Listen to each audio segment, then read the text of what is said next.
In next week's programme, for this Introduction to Pure Mathematics course, we'll be looking at how matrices can be combined to form a group. And now we have a programme for the History of Mathematics course. It investigates the nature of numbers like root 2, historically in Greek times, and then again in a 19th century context.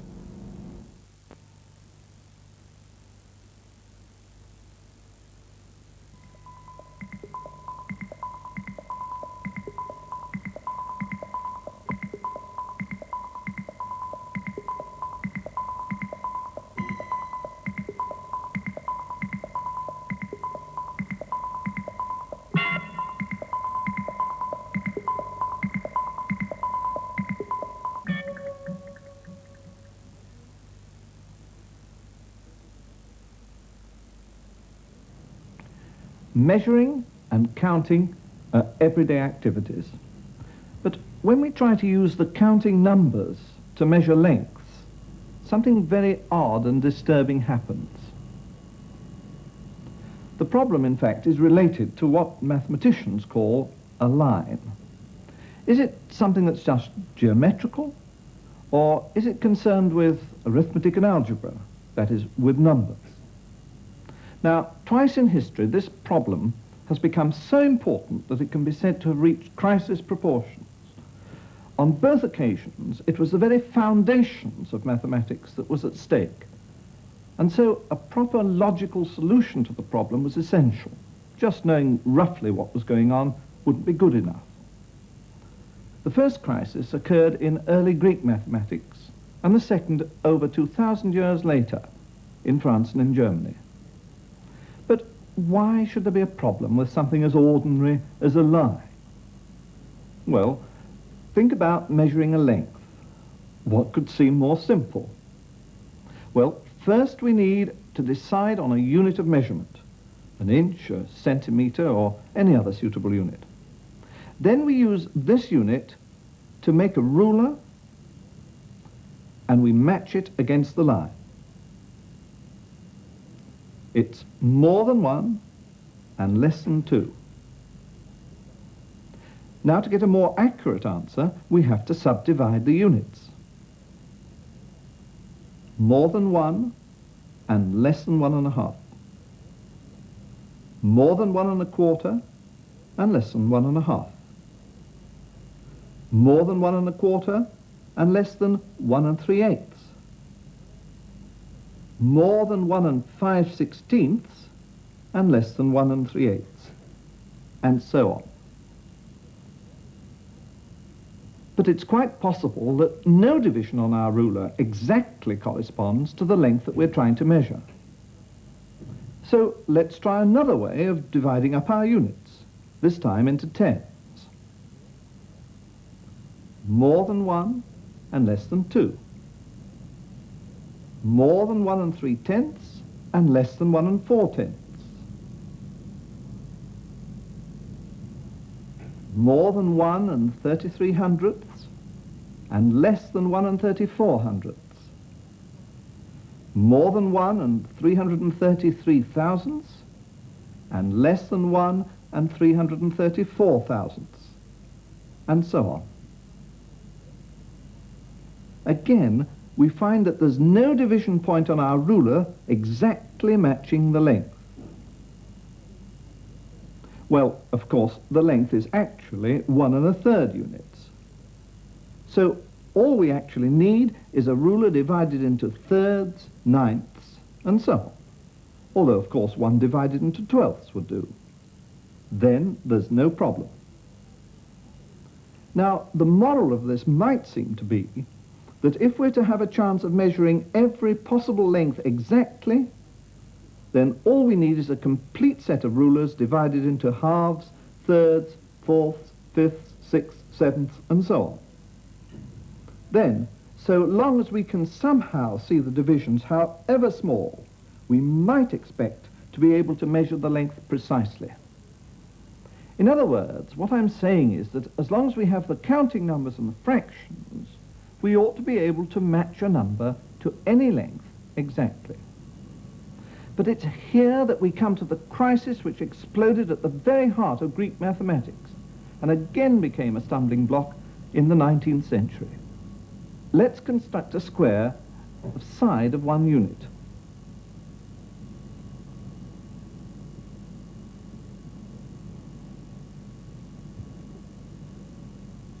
And let's measure the diagonal using all the rulers that we've got at our disposal. Then none of them will be able to match it exactly. Now, Pythagoras' theorem tells us that the length of the diagonal must be something which, when squared, gives 2. So our set of rulers can give us any fraction that we like. That is, anything of the form p over q, where p and q are counting numbers. But in fact, p squared over q squared can never be 2. And there's several ways of showing this. There is, of course, a very beautiful Greek proof, but I'd like to try and convince you in another way. Just think about the number 2. Now, there are all sorts of different ways in which we can express it, which are all equivalent. For example, 6 over 3, 8 over 4, 50 over 25, 98 over 49, and so on.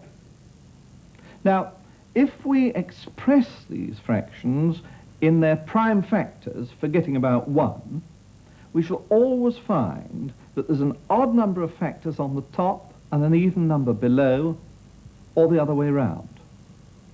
For example, 6 over 3.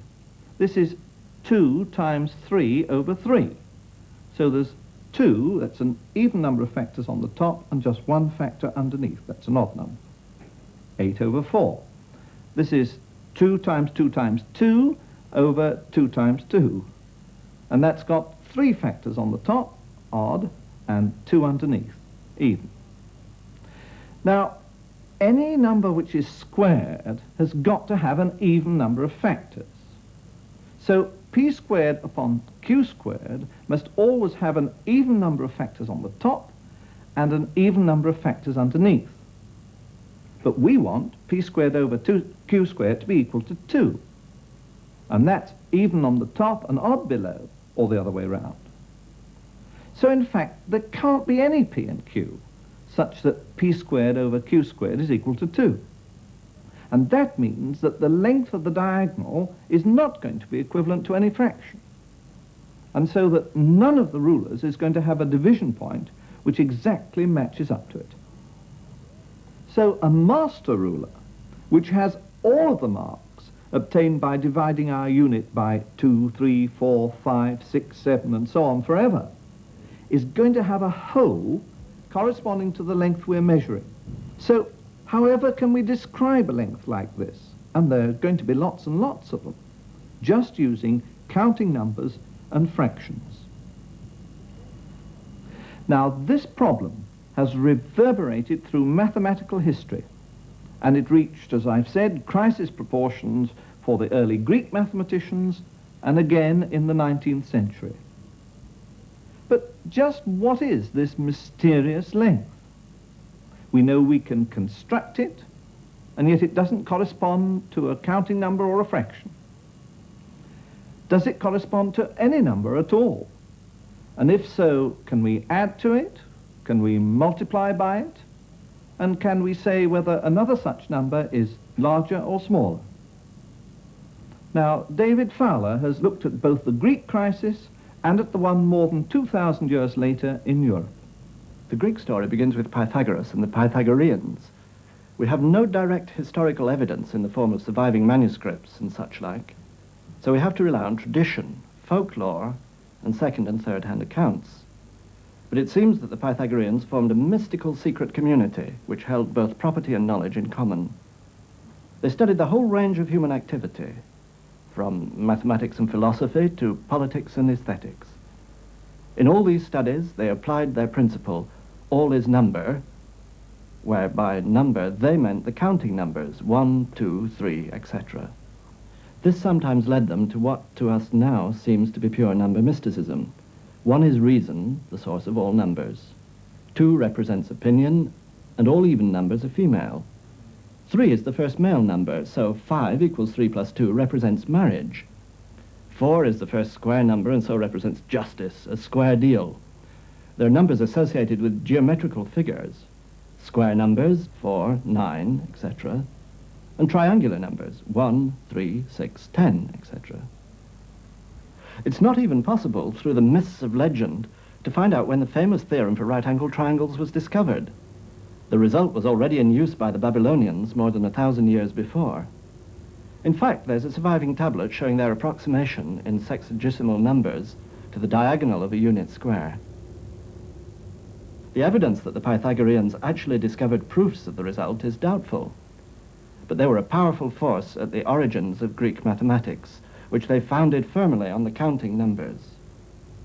A later Pythagorean is reported to have said, "All things which can be known have number, for it's not possible that without number anything can be either conceived or known." For the Greeks, number was defined to be made up of units, and the mathematical unit was held to be essentially indivisible. Fractions, such as a third, were interpreted as standing not for a part of a unit, but for one out of a collection of 3 units. It might help to bear in mind that although there was a fairly satisfactory way of writing numbers, using the letters of the Greek alphabet, the notation for fractions was cumbersome and much less satisfactory. In Greek times, the problem took one of 2 forms. The first tries to find out the unit which, if it exists, will measure the 2 lengths precisely. They took the smaller length and subtracted it as many times as possible from the larger one. The process is repeated with the remainder, then with the next remainder, and so on. If it terminates at some stage, then the last, smallest length can be used to measure the ratio of the 2 lengths exactly in whole numbers. But if it never terminates, which would be the case with the side and diagonal of a square, then how can you describe the ratio of the 2 lengths? So the Greeks call the 2 lengths incommensurable. This whole procedure is called the Euclidean algorithm, and it appears in Euclid's Elements, books 7 and 10. The second form in which the problem arose, for the Greeks, replaces division by multiplication. They matched multiples of the first length against multiples of the second. For example, if 5 of the first match exactly 17 of the second, then the ratio of the lengths is 17 to 5. But for side and diagonal of a square, the points never match. But why exactly should this have caused such chaos? Well, think about the situation of similar triangles. Then we want to say that their sides have the same ratio. But what will this mean if one of the sides of the first is 1 unit long and the corresponding side of the second is the length of the diagonal of a unit square, and we want to be able to define their ratio? Whichever way the problem is phrased, who discovered that not all pairs of lengths are commensurable and when is not known. One tradition says that it was initially a secret of the Pythagorean community, and the member who revealed it was drowned. At any rate, Plato's dialogues tell how the mathematical community was stunned by the discovery. I, like yourself, have late in life heard with amazement of our ignorance in these matters.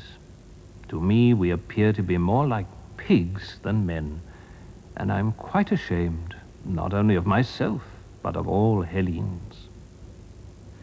This seems to me to be a magnificent example of how mathematical thinking can permeate and disturb the whole web of intellectual activity.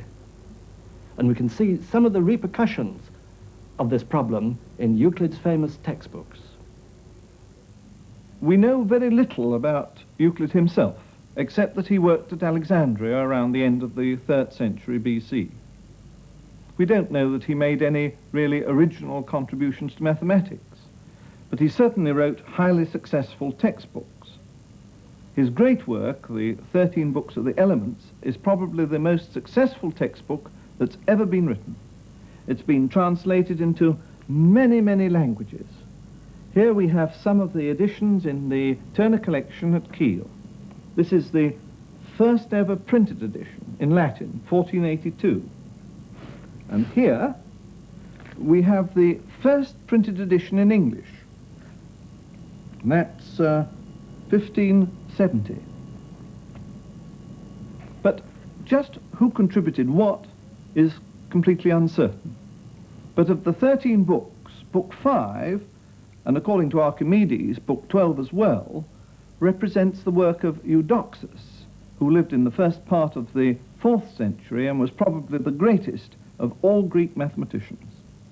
Now it's in Euclid's Book 5 we see how Eudoxus circumvented the problem of incommensurability. The first 4 books of the Elements look at mathematics from a point of view where magnitudes are represented by lines and manipulated geometrically. But then something very remarkable happens in Book 5. Let me give you the crucial definition. It's all there in Book 5, Definition 5. Magnitudes are said to be in the same ratio, the first to the second and the third to the fourth, when, if any equimultiples whatever be taken of the first and third, and any equimultiples whatever of the second and fourth, the former equimultiples alike exceed, or are alike equal to, or alike fall short of, the latter equimultiples respectively, taken in corresponding order. Well, that's by no means clear, so let me expand it. How does it help with, for example, the similar triangle problem, where we need to say what it means for 2 ratios to be equal? Suppose we take 2 corresponding sides and use them to mark off points on 2 lines. We get a pattern, and the point of the definition is that it says that this pattern defines the ratio exactly. If we do the same thing with another 2 corresponding sides, we'll get the same pattern, but drawn to different scales. Whether the lengths are incommensurable or not doesn't matter. And given patterns corresponding to different ratios, we can extend the idea to distinguish which ratio is smaller. A modern interpretation of this definition is that it defines a particular incommensurable ratio by specifying what fractions are less and what fractions are greater. But now our story jumps forward more than 2,000 years. The drive behind the mathematical activity that broke in the 17th century, in contrast with Greek times, was based much more on practical interest in the problems of the physical world.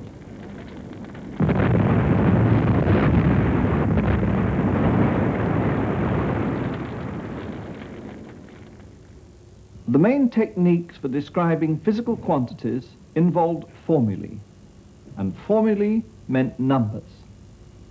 In particular, the differential calculus, which had been invented by Newton and Leibniz, was concerned with the way in which physical quantities change. And yet, for still another 200 years, all attempts to put it on a firm logical foundation were unsuccessful. The situation was nothing short of a scandal. And in 1734, Bishop Berkeley, in The Analyst, launched a really searing attack at the very basis of the differential calculus. By virtue of a twofold mistake, you arrive, though not at science, yet at the truth. For science, it cannot be called when you proceed blindfold and arrive at the truth, not knowing how or by what means. Another important factor was the development of the decimal system for fractions as well as whole numbers. One of the really important usages of decimal fractions was in England with Napier's logarithms. Now, this notation is so powerful that, for example, root 2 could be written as 1.41421336, and so on. And we might be excused for thinking that we really have found a number whose square is 2. But let's look at this a little bit more closely. Now, it's quite easy to manipulate fractions and express 1/3 in its form 0.333, and so on. Or 1/11 as 0.0909, and so on forever, where the pattern repeats, and vice versa. Or generally that the fraction p over q correspond precisely to the decimal expansions that eventually are going to have a repeating pattern, though of course it could only be a lot of noughts. But we can find no pattern to the digits in root 2 is equal to 1.4142 ...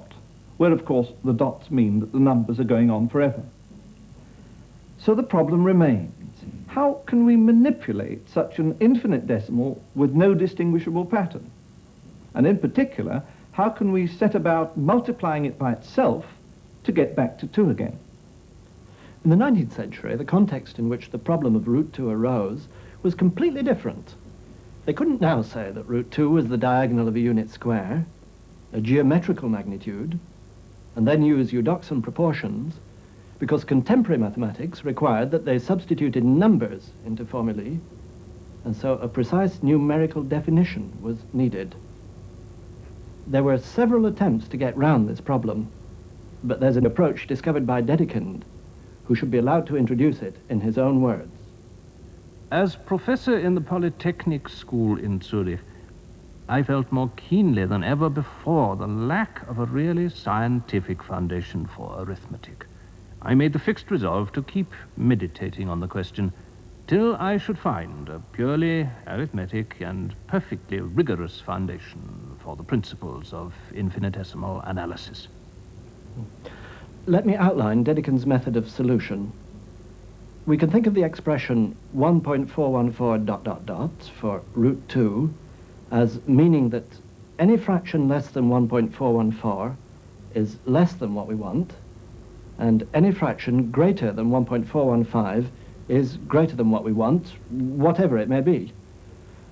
This divides the fractions into 3 sets: those on the left, those on the right, and a zone in the middle. If we increase the accuracy of the approximation, we decrease this zone. Now, suppose we're given a partition of the fractions into just 2 sets, a left set and a right set, with the property that every left fraction is less than every right fraction. This is what Dedekind calls a cut, and then he says this is a real number. Manipulations and relations between real numbers correspond then to manipulations of these sets. For example, to add 2 numbers, first add the numbers in their right sets, and this gives a new set, and what's left over forms another set on the left. So we have a new cut, and this is the number which defines their sum. But what has this to do with the problem of root 2? Well, there are 2 different kinds of cuts.